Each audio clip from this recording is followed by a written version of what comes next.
तो आपने अभी तक मेरे चैनल को सब्सक्राइब नहीं किया तो कृपया लाल बटन दबाकर चैनल को सब्सक्राइब करें और बेल के आइकन को दबा दें ताकि आने वाले हमारे लेटेस्ट वीडियो आपको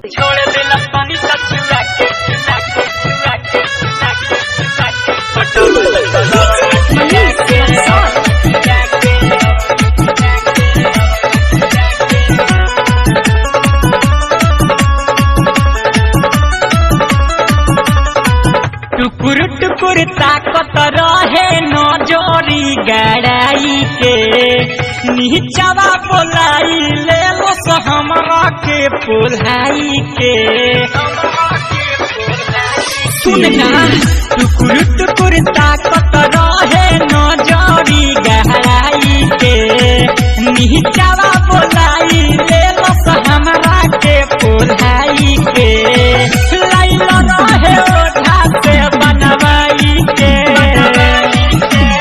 आइरनी नाचे उमर रहे काचे छोड़ देल तनी सछुआ के पटवल सलवन खिया के पटवल सलवन खिया के आइरनी नाचे उमर रहे काचे छोड़ देल तनी सछुआ के पटवल सलवन खिया के पटवल सलवन खिया के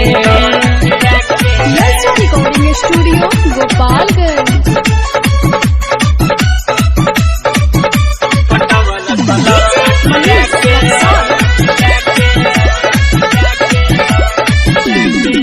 हमारा पकैले ऐसन जादूबा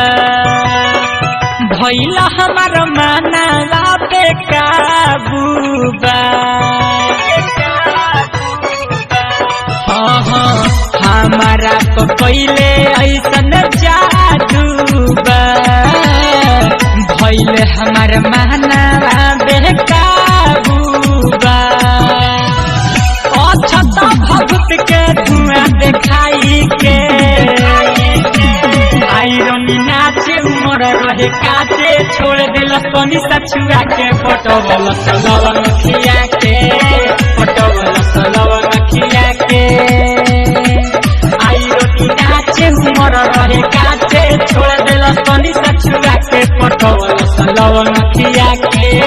पटवल सलवन खिया के